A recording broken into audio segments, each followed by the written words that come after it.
मला मतदान करायचं आहे, पण करू कोणाला?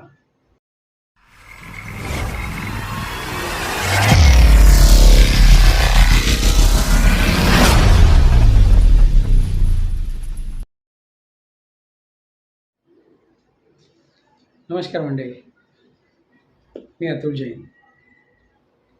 आपला अतुल आपल्या बातमीमध्ये आपल्या सर्वांचं हार्दिक स्वागत करतो. आज तुमच्याशी एक विशेष लोकसभेच्या निवडणुकीबाबत चर्चा करण्याची इच्छा झाली आहे, म्हणून तुमच्याशी मी चर्चा करतोय. एक मतदार म्हणून तुमच्याशी एक चर्चा करण्याची इच्छा माझी झाली आहे आणि तुमच्याशी आज मी चर्चा करतोय. तर चला सुरुवात करूया. मला मतदान करायचं आहे, पण करू कोणाला? हा सगळ्यात मोठा प्रश्न आहे. कारण आज सामान्य मतदार आता ज्या 5 टप्प्यात देशात निवडणुका आहेत त्याची तयारीला लागला आहे. जागोजागी म्हणजे कट्ट्यावर म्हणा किंवा आपल्या ज्या ठिकाणी तुम्ही असाल त्या ठिकाणी 4 चौकी जेव्हा भेटतात तेव्हा चर्चा होते की मतदान करायचं आहे किंवा कशा पद्धतीने करायचं आहे किंवा नाही करायचं आहे किंवा हाच नको किंवा तोच नको, असे अनेक पर्याय आपल्यासमोर येतात. पण मित्रांनो, हा लोकशाहीचा सगळ्यात मोठा उत्सव आहे आणि मतदान हा आपल्या सर्वांचा अधिकार आहे. म्हणून मतदान तर आपल्याला करावंच लागेल. आणि मतदान करताना आपण अनेकांचं आपण बघत असतो, बोलत असतो, ऐकत असतो, सगळ्या गोष्टी होत असतात. पण शेवटी ही लोकसभेची निवडणूक आहे आणि ही लोकसभेची निवडणूक एखाद्या राज्याची नव्हे तर पुऱ्या देशाची निवडणूक आहे. आणि यालाच धरून आपल्याला 5 वर्ष जे आपल्याला न्याय मिळणार आहे किंवा आपल्याला सगळं जे आपल्याला न्याय किंवा अनेक वस्तू जे आपल्याला सुविधा देशाच्या या सगळ्या पाहिजे आहेत, तर त्या ठिकाणी केंद्रात जेव्हा संसद भवनात एखादा विषय चर्चेला येतो आणि तेव्हा ते बिल पास होतं आणि त्यानंतर आपल्याला त्याच्यात न्याय मिळतो. आता आपण बघितलं असेल, सुरुवात आपण करूया की आपण मतदान करायच्या आधी शेवटी मागच्या वर्षांमध्ये काय घडलं, जर आपण ह्याच्या मागोवा घेतला तर आपण काय म्हणाल की ही मागची 10 वर्ष भारतीय जनता पार्टीचं राज्य होतं. त्याआधी काँग्रेसचं राज्य अनेक वर्ष आपण काँग्रेसच ओळखायचो. कारण कसं होतं की त्यावेळेला इतर पार्ट्या फार छोट्या प्रमाणात होत्या, त्यांची इतकं अस्तित्व किंवा ताकद त्यांची नव्हती असं मला हरकत नाही. पण आपण जसं बघतो की काँग्रेसच्या ज्या 60 वर्षात 55-60 वर्षाची आपण म्हणू शकतो, त्या 60 वर्षात काय घडलं, तर खरंच इंदिरा गांधींपासून जवाहरलाल नेहरूपासून इंदिरा गांधींपासून राजीव गांधींपर्यंत अनेक विषय घडले. पण ते नेते त्या पद्धतीचे होते, त्या म्हणजे त्यांचं अस्तित्व त्याप्रमाणे होतं की त्या पद्धतीने ते कायदे अनेक नवीन वस्तू आपल्या देशात आणू शकले. मग ते TV असो, कॉम्प्युटर असो किंवा अनेक विषय आहेत, एक विषय नाही, अनेक कंपन्या आहेत, सगळे विषय आहेत. पण तेव्हासुद्धा सामान्य नागरिक माणूस हा जगत होता, आजही जगतोय. पण त्या वेळेनंतर आता 10 वर्षात बदल घडला. आणि तो बदल का घडला मित्रांनो, सगळ्यात मोठी गोष्ट ही आहे.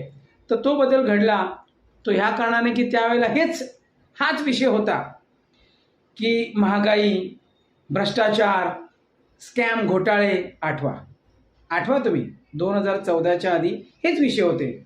डाळीचा भाव एवढे वाढले, सगळे एवढे विषय वाढले, अनेक विषय, महागाई, ट्रक फिरत होते जागोजागी चार्टचा. अशा गोष्टी त्यावेळेला सुद्धा झाल्या. पण त्यानंतर मोदी सरकार यांनी भारतीय जनता पार्टीचं सरकार आलं आणि मोदी सरकार नाव पडलं. खरं म्हणजे मोदी सरकारवर तुमचाही आक्षेप आहे, खरं ना. पण आक्षेप आहे पण हे नाव कसं पडलं मुळात हे समजण्याची गरज आहे. मोदी सरकार असं का? तर असं घडलं मित्रांनो की भारतीय जनता पार्टीमध्ये एक चेहरा जो लोकांसमोर आला तो पंतप्रधान नरेंद्र मोदीजी यांच्या माध्यमातून तो चेहरा समोर आला आणि आपण त्यांना खूप प्रेम केलं की नाही आपल्याला काहीतरी नवीन काहीतरी आता या येणाऱ्या 5 वर्षात मिळेल. असं करता करता 5 वर्ष ती उलटली. त्यानंतर परत निवडणुका आल्या 2019 आणि परत निवडणुका त्या चांगल्या पद्धतीने बहुमताने जिंकली. आणि जिंकल्यानंतर आपण पाहिलं असेल की अनेक विषय घडले. त्यामध्ये 370चा विषय असेल, 3 तलाकचा विषय असेल किंवा अनेक स्कीम्स ज्या होत्या त्या सगळे विषय होते. हे सगळे संसदेत ते हाताळू शकले. तर का हाताळू शकले? तर तेव्हा असं होतं की बहुमत होतं त्यांच्याकडे. बहुमत असल्याकारणाने त्यांना हे सगळं करता आलं. आणि म्हणून नेहमी मोदीजी म्हणत होते की बहुमत द्या. आपण आठवत असाल की ज्या पद्धतीने राजसाहेबसुद्धा नेहमी सभा घेतात तेव्हा सांगतात की मला बहुमत एकदा देऊन बघा, मला पाठवा विधानसभेत, मग बघा मी कसं एकाला सुतासारखं सरळ करतो एकेकाला. बरोबर आहे ना? येस, तेच मला म्हणायचं आहे की बहुमत मिळालं म्हणून भारतीय जनता पार्टीने फार मोठ्या प्रमाणात आपल्यासमोर अनेक विषय 370 असो किंवा NRC परत CAA तर असे अनेक विषय आहेत की त्यांना केंद्रामध्ये हाताळता आले. कारण बहुमत असल्यामुळे विरोधक नव्हते आणि हे विरोधक नसल्यामुळे आज त्यांना सगळे कायदे हे पास करता आले. तर मित्रांनो लक्षात घ्या, कधी कधी काही गोष्टी चांगल्या घडण्यासाठी बहुमतसुद्धा आवश्यक आहे हे मात्र लक्षात ठेवा. कारण की आता नुकतंच सन्मान्य उद्धव साहेब यांनी म्हटलं की कधीच सरकारला बहुमत देऊ नये. बहुमत दिलं की मग ते शेफारतात किंवा असं किंवा तसं या गोष्टी सगळ्या झाल्या आणि मनमानी करतात, हुकुमशाही करतात. हा हुकुमशाहीचा एक शब्द फार मोठा आहे आजच्या तारखेला. पण आज तुम्हाला खरं सांगतो की हुकुमशाही कधी कधी फार महत्त्वाची आहे. हुकुमशाही असेल तर तुम्ही आपले जे कायदे असतात ते पास करू शकता. पण एक लक्षात घ्या, ह्याच्या पलीकडे जाऊन मी सांगतो आज जनता थोडीशी नाराज आहे. जनता नाराज का आहे? तर महागाईचा प्रश्न आहे, नोकऱ्यांचा प्रश्न आहे आणि जे भ्रष्टाचारी नेते आहेत त्यांना आपल्या पक्षात घेण्याचा जो विषय आहे हा सगळ्यात मोठा राग आज सामान्य जनतेमध्ये आहे. तर मी सुद्धा या गोष्टीला कधी कधी विचार करतो की काय भारतीय जनता पार्टीच्या मनात इतकं आलं असेल की त्यांनी सगळे जे भ्रष्टाचारी नेते होते ते आपल्याकडे घेतले आणि ते वॉशिंग पावडर वगैरे सगळे विषय होतात. ते वॉशिंग पावडर वगैरे, वॉशिंग मशीन वगैरे काय आहे? तर थोडक्यात जर सांगायचं झालं तर ही एक खेळी आहे. राजकीय खेळी म्हणतात तशी ही खेळी आहे. पण या खेळीमध्ये भारतीय जनता पार्टी नी काय विषय केला असेल की ज्या पद्धतीने समोरच्या सगळ्या पक्षांना आपण गुरफटून टाकू आणि कुठेतरी गुंडाळून त्यांना एका साईडला ढकलून देऊ अशा पद्धतीने. पण तुम्ही विचार करा मित्रांनो की इतक्या मोठ्या प्रमाणात हे शिवसेनासारखा पक्ष आणि त्यातले 40 आमदार पक्ष सोडून जातात. तर माझं म्हणणं हेच आहे की काय तुमचं स्वतःचं म्हणतात ना की आम्ही निष्ठावान. तर मग असे कसे निष्ठावान अशा पद्धतीने करू शकतात? तर काही गोष्टी त्या आमदारांनी सुद्धा आपल्याला सांगून दाखवल्या की ज्या पद्धतीने शिवसेनेने हा जो विषय घेतला काँग्रेस आणि राष्ट्रवादी सोबत जाण्याचा आणि सरकार स्थापन करण्याचा, तर नक्कीच लोक म्हणतात की त्यावेळेला तुम्हाला कळलं नाही का? 2.5 वर्षानंतर तुम्ही बाहेर पडताय. हो, मला हे सुद्धा तुम्हाला सांगायचे की ते आतल्या गुदमरत होते पण आता त्यांना रस्ता मिळत नव्हता. पण त्या 2.5 वर्षानंतर जेव्हा त्यांना संधी मिळाली तेव्हा त्यांनी सांगितलं की नाही. बरेच लोक आता सगळ्यांची मनं वेगळी असतात आणि काँग्रेससोबत जाणं हे त्यांना का पटलं नसेल तर तुम्हाला खरं सांगतो मित्रांनो की आज तुम्हाला हे आठवत असेल की ज्या पद्धतीने संजय निरुपम यांना आता बाहेर काढल्यानंतर त्यांना नाराज केल्यावर मग ते रागवले, त्याने सगळा भांडाफोड केला काँग्रेसचा आणि त्यानंतर तुम्हाला कळलं असेल की काँग्रेसमध्ये आता नेमकं राहिलं तरी काय? तर मागे वळून पाहिलं तर काँग्रेसमध्ये काहीच राहिलं नाही मित्रांनो. महाराष्ट्र राज्यात जर तुम्ही बघायला गेलात तर हे नाना पटोलेसारखे सगळी लोक आहेत, ही सुद्धा काल दुसऱ्या पक्षात होती ना, ते सुद्धा आज आलेत काँग्रेसमध्ये. असे अनेक लोक आहेत. तर तुम्ही दुसऱ्याला ब्लेम करण्यापेक्षा स्वतःच्या आत पण जरा झुंकून बघा की काय परिस्थिती आपल्यामध्ये सुद्धा आहे. तर अशा पद्धतीने अनेक नेते आहेत. आज नारायण राणेसाहेब शिवसेनेत होते, मग काँग्रेसमध्ये गेले, मग आता परत भाजपमध्ये आले. मग शेवटी फक्त भाजपवर आरोप लावण्यापेक्षा तुम्ही काय केलं? तुम्ही सुद्धा तेच केलं होतं. त्यामुळे सगळे एकाच माळेचे मणी असं म्हणायला आज तरी हरकत नाही. एवढं तुम्हाला मी नक्कीच सांगतो. पण लक्षात घ्या मित्रांनो, की आता निवडणुका आहेत, मतदान करायचं आपल्याला, बरोबर आहे ना? कारण का मतदान तर हे करावंच लागेल, कारण का हा आपला सार्वत्रिक अधिकार आहे आणि त्या अधिकाराला आपल्याला निभवणं गरजेचं आहे. कारण का ती संधी एकदा येते आणि ती संधी आपल्याला पार पाडणं गरजेचं आहे आणि ती पार पाडताना आपल्याला स्वतःच्या बुद्धीची गरज लागते. आलं का लक्षात? तर आता तुमच्यासमोर प्रश्न एकीकडे आहे की आता सध्याचं जे सरकार आहे, महागाई, भ्रष्टाचार हे सगळे विषय आहेत म्हणून तुम्ही सगळे रागवलेले आहात. आता जर आपण एक एक करून घ्यायला गेलो तर गॅसचा मुद्दा सगळ्यात मोठा आहे. गॅसचे सिलेंडरचे जे भाव जे वाढलेले आहेत, तर मित्रांनो खरी गोष्ट आहे की 2014 साली 300-400 रुपयाचा सिलेंडर होता, तो आज 1100 रुपयेच्या आसपास येऊन ठेपला आणि परत 100 रुपये, 150 रुपये, 200 रुपये कमी करून तो 900-1000 रुपयाच्या आसपास आहे. पण मित्रांनो चला एक दृष्टिकोनातून आपण बघूया की समाजकार्यातून आपण काहीतरी आपल्या खिशातून काहीतरी दिलं पाहिजे. तर या माध्यमातून सरकार काय म्हणतं आहे की आम्ही तुमच्या सबसिडीमधून कट करून ते पैसे गोरगरिबांसाठी गॅस पोचवले, सिलेंडर पोचवले आणि गावागावात एकदम गरीब होते त्यांना गॅस सिलेंडर माहीत नाही, त्यांना घेता येत नसेल, त्यांना फ्रीमध्ये गॅस सिलेंडर दिले. बरोबर आहे? तर मित्रांनो चला एक आपण मानू शकतो, चला माझ्या खिशातून काही 2 पैसे गेले, कुठल्या तरी गरीबाचं भलं झालं, चला मी आनंदी आहे, चला तो विषय आपण सोडून देऊ, या विषयाला पूर्णत्व देऊ आणि चला तुम्हाला मान्यता दिली असं आपण समजू शकतो. चला मग त्यानंतर दुसरा विषय जर आला तो नोकऱ्यांचा. मित्रांनो इतक्या मोठ्या पटीने नोकऱ्या आपल्याला देण्याबद्दल सांगितलं होतं, बरोबर आहे? मग त्यामध्ये विषय असा आहे की आपल्या महाराष्ट्रात, देशात तर अनेक कंपन्या आहेत, सगळं आहे, पण नोकऱ्या जर आजचा मुलगा विद्यार्थी चांगला शिकलेला असेल तर मला नक्की तुम्हाला सांगायला अभिमान वाटेल की आजचा शिकलेला जर चांगला मुलगा असेल तर त्याला नोकरीपासून वंचित राहायची गरज नाही आहे. तो चांगला आपला परफॉर्मन्स जर देऊ शकत असेल तर अनेक कंपन्या आहेत ज्या त्याला घेऊ शकतात, याबद्दल वादच नाही आहे. पण ज्याला नोकरी करायचीच नसेल मग नोकरी मिळणार कशी, हा सुद्धा मोठा एक प्रश्नच आहे. मग त्यामुळे फक्त कसं असतं चर्चामध्ये आपण एक खेळणं हा भाग वेगळा आहे, पण तुम्ही जर बघा बाहेर जर नोकऱ्या नाहीत तर का नाहीत, तर ह्या एक गोष्टीमध्ये आपल्याला बघावं लागेल. सरकारी नोकऱ्या ज्या आहेत त्यामध्ये सरकारने ज्या स्टेटच्या सरकार आहेत, राज्य सरकारच्या माध्यमातून आपण बघितलं असेल की MPSCच्या एक्झाम झाल्या, अशा अनेक एक्झाम झाल्या, तर त्यांना नोकऱ्या लवकर मिळाल्या नाही. ह्या गोष्टीबाबत मी पण मान्य करतो की ते राज्य सरकारचं फेल्युअर आहे. राज्य सरकारने या गोष्टीसाठी खूप लक्ष दिलं पाहिजे. पण चला आपण त्यामध्ये समजू शकतो की कोविडचा काळ होता, त्यानंतर नवीन मुख्यमंत्री आले, त्यानंतर त्यांनी अनेक विषयाला हाताळले, असे अनेक विषय झाले, तर त्यामुळे आता चला नोकरीसुद्धा समजू शकतो. 15 लाख तुम्हाला पाहिजे आहेत ना? तर हे 15 लाख ॲक्च्युली तुम्हाला खरं सांगायला गेलं तर ह्याचा भाव झाला आहे मोठा, सगळ्यात मोठा. 15 लाख आज तुम्ही तरी कोणाला 5 रुपये तरी कोणाला द्याल का हो? आपण तरी कोणाला 10 रुपये देऊ का? 15 लाख कोण कसे तुमच्या अकाउंटमध्ये टाकतील आणि का टाकतील? अरे मित्रांनो विषय असा आहे की बघा, तो व्हिडिओ जर नीट जर पाहिला आणि जर समजदार कोण असेल तर त्यामध्ये सांगितलं होतं की या देशामध्ये जो पैसा ब्लॅक मनी जो बाहेर गावात आहे तो आपल्या देशाच्या बाहेर आहे, तो जर आपण आणला तर आपल्याला त्यामधून एकेकाला 15 लाख रुपये येतील इतका पैसा आहे असं त्यांनी म्हटलं. ते पैसे तुमच्या खात्यात 15-15 लाख रुपये येऊ शकतात, इतका पैसा आपण आणू शकतो असं त्यांचं म्हणणं होतं.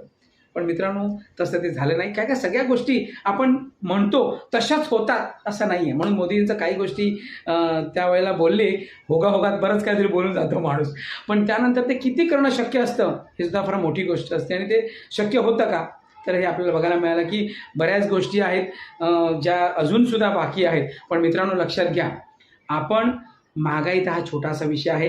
आपण मला एक सांगा, महागाई आपण नेहमी म्हणत असतो, पण मित्रांनो पगार वाढतो ते बोलतो का आपण? नाही बोलत. आज फ्लॅटची आपल्या रूमची किंमत 2014मध्ये ज्या रूमची किंमत एक 12-15 लाख रुपये असतील त्याची आज 25-30 लाख रुपये झाली आहे का?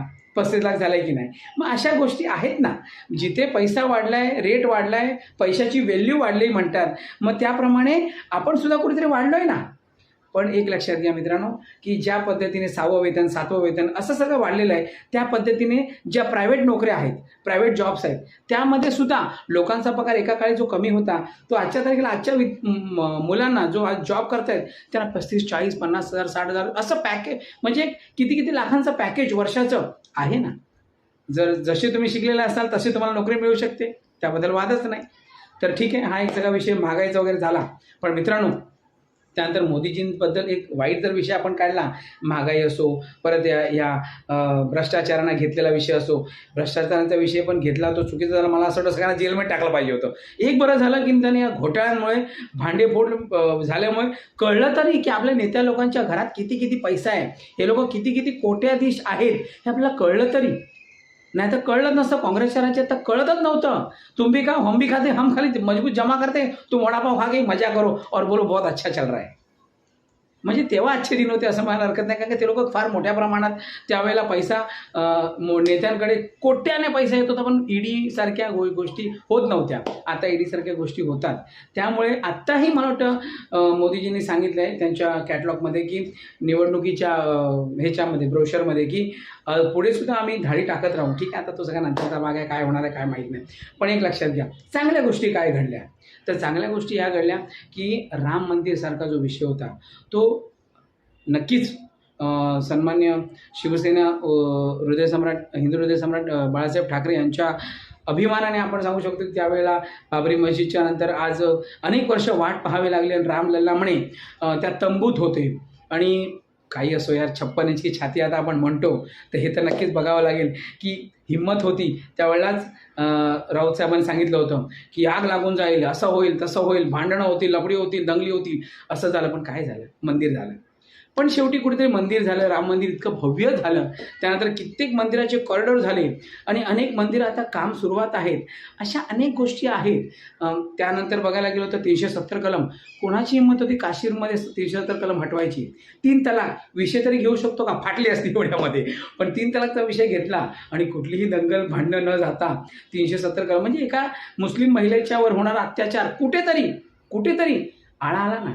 त्या महिला भगिनींना कुठेतरी साथ मिळाली की अभी कुछ नहीं कर सकते, मेरा पती म्हणजे डायरेक्ट नाही छोडता. म्हणजे त्यांच्यात अनेक विषय आहेत म्हणा, असे लगेच तलाक करून सोडत नाही, पण त्याला एक भाऊ करून घेतला. पण एक आहे की कुठेतरी महिलांना संरक्षण मिळालं.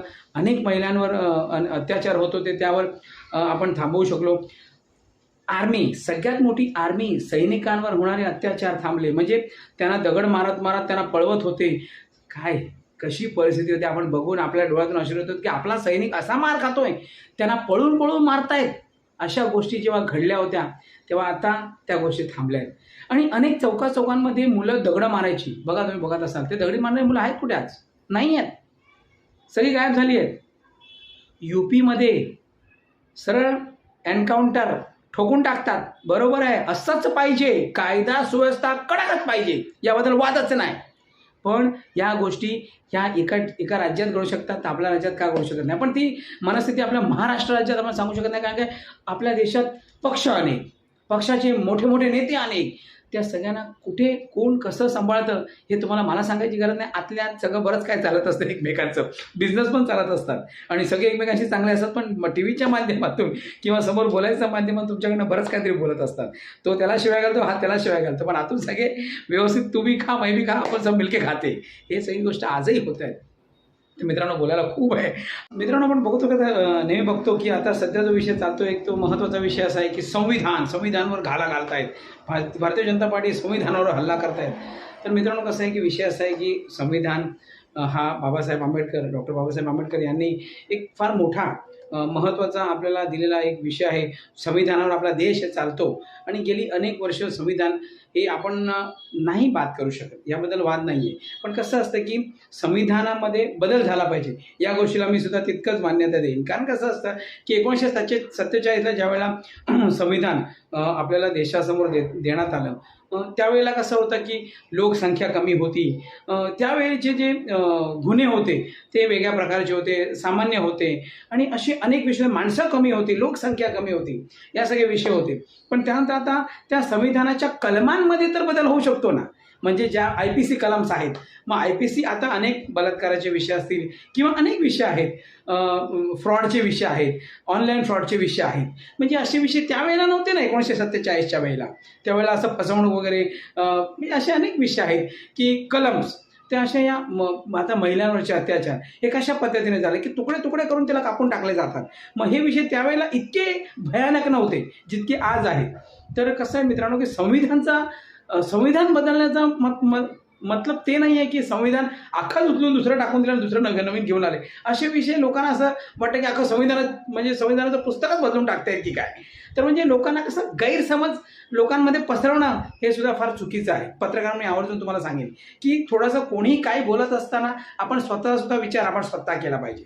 संविधानमध्ये जे कलम आहेत छोटे छोटे म्हणजे महत्त्वाचे कलम, प्रत्येक गोष्टीचे कलम्स असतात, त्या कलमप्रमाणे वेळेनुसार हा बदलसुद्धा झाला पाहिजे. कारण की आज कसं आहे की येणारी पिढी, अजून आपल्यासमोर पिढी उभी आहे, तर त्यांना आपण तेच कलम देणार आहेत की 1947चे, मग त्यामध्ये सुधारणा झाल्या पाहिजे. तर अशाच पद्धतीने हा एक विषय चाललेला आहे की संविधान बदललं जात नसून त्यामधले अनेक कलम्स आहेत, ते आपल्याला वेळेनुसार आपण बदलतो तसे काही गोष्टीसुद्धा बदलाव्या लागतात. तर मित्रांनो, बोलायला खूप आहे, अशा सगळ्या गोष्टी आहेत. तुम्हाला कितीच आपण या विषयावर बोलायचं आहे कमीच आहे. पण मला तेच सांगायचं आहे की आता शेवटी मतदान करायचं आहे. मतदान करायचं आहे कारण की आपला अधिकार आहे आणि तो आपल्याला निभावावा लागेल. तर आता मतदान करायचं कसं मित्रांनो? शेवटी राहुल गांधी हा आज इंडिया आघाडीचा एक चेहरा आहे. आज मला आश्चर्य वाटतं, इंडिया आघाडीचा राहुल गांधीसारखा जो चेहरा आहे, काहीच कळत नाही की त्यांचं एवढं मोठं प्रेझेंटेशन काय आहे. फक्त भाषण करताना मैं ऐसा कर दूंगा वैसा कर दूंगा ह्या सगळ्या गोष्टी असतात. गन्ना निघालो तो बटाटा निघलेगा, बटाटा निघाला तो ऊस काय मला काय समजत नाही. बऱ्याच वेळा अशा गोष्टी घडत असतात की भाषणामध्ये नेमकी फक्त काय करून दाखवू शकता तुम्ही? तुमच्याकडे मॅनिफेस्टो नेमका काय आहे? आता ज्या पद्धतीने टी व्हीवर वगैरे ॲड आपण बघतोय त्यामध्ये काय दाखवलं जातं की हम महिलाओं को साल के लाख रुपये दे देंगे. अरे आता हे तुम्ही तेच करताय ज्या पद्धतीने. लाख रुपये कुठून देणार प्रत्येक महिला वर्षातून 1 लाख रुपये तुम्ही देणार प्रत्येक महिलेला, कसं देणार? तर ह्या सगळ्या गोष्टी फक्त मतदान मागून घेण्यासाठी तुम्हाला जर भाऊ करावं लागत असेल तर या गोष्टी पण चुकीच्या आहेत ना. मी तुम्हाला नोकऱ्या देऊन टाकू, म्हणजे ॲड येते, खुश होतात, अरे अभी नोकरी मिलेगी पापा, अब नोकरी मिलेगी, चलो पापा भी खुश, बत्ती करत असतात पापा. अशा सगळ्या गोष्टी आहेत. तर या सगळ्या गोष्टींवर आपल्याला भावुक होऊन चालणार नाही. तर आपल्याला नेमकं एक बघू शकतो की जे काय घडतंय ह्यामध्ये थोडंसं गांभीर्याने मतदार म्हणून तुम्हाला विचार करावा लागेल. प्रत्येकाला वैयक्तिक मतदान करणं तुमचा अधिकार आहे. कोणाला मतदान करायचं आहे हा सुद्धा तुमचाच अधिकार आहे. तुम्हालाच मतदान करायचं आहे. पण नेमकं मतदान करायचं कोणाला हा प्रश्न तुम्हाला एकांतात बसून विचार करावा लागेल. नाही तर कोणाच्या 4 चौघांमध्ये तुम्ही जर चर्चा करत असाल आणि एक माणूस एकाला शिव्या घालतोय, दुसऱ्याला शिव्या घालतोय, असं काय करून आपण ऐकून मतदान करत असाल किंवा कोणाच्या सांगण्यावरनं आपण मतदान करणार असाल तर हे शक्य नाही, हे चुकीचं आहे. तर कोणी काय केलं आणि पुढे भविष्यात माझं कसं होणार, माझ्या मुलांचं भविष्य कसं होणार, आणि ह्या सगळ्या गोष्टी आपण एक विचार करून मतदान करावं लागणार आहे. कारण शेवटी येणारे 5 वर्ष जर आता उद्धव साहेब ज्या पद्धतीने बोलले की बहुमत कोणाला देऊ नका, म्हणजे आपण त्यांची जी हुकुमशाही आहे ती आपण दाबून काढू. अरे पण नंतर 5 वर्ष काय होणारच नाही. जर बहुमत नाही मिळालं नाही एखाद्याला तर 5 वर्ष विरोध करत राहणार, काम करताना विरोध करत राहणार. 5 वर्षात काहीच काम होणार नाही तुमचं. म्हणजे हे मतदान केलेलं फुकट. हे आता जे मतदान आपण करणार आहोत 20 मेला किंवा प्रत्येक राज्यांमध्ये 5% जे मतदान आहे ते मतदान करणं, ते मतदान फुकट. त्या मतदानाचा तुमचा लिहून घ्या. मी आत्ता तुम्हाला सांगतो की जर बहुमत नाही मिळालं आहे कोणाला असो, BJP असो किंवा इंडिया असो, एकाला बहुमत जर नाही मिळालं तर काहीच होणार नाही मित्रांनो. कारण का विरोध करत राहणार आणि काम करू शकणार नाही. मग तुम्हाला जे बिल पास करायचं असतं ते बिल पास होणार कसं? नाही होणार. म्हणून सांगतो, प्रत्येक मतदाराला सांगतो, आवर्जून सांगतो की मतदान करताना तुम्हाला खूप विचार करायचा आहे. आणि जर मतदान करताना विचार नाही केला आणि डोळ्याला पट्टी लावून जर तुम्ही मतदान करणार असाल अशा बैलांसारखे, तर मग राम भरोसे म्हणतात तसंच होणार आहे. दुसरं काय होऊ शकत नाही, मला तर असं वाटतं. तर मित्रांनो, चला आता मी इथे थांबणार आहे. म्हणून आता मतदान करताना तुम्ही विचार करा की मतदान करताना माझं येणारं 5 वर्ष कोण चांगलं करू शकतं? आहे का त्यांच्यात ताकद? जो येणार आहे त्याच्यात ताकद आहे का?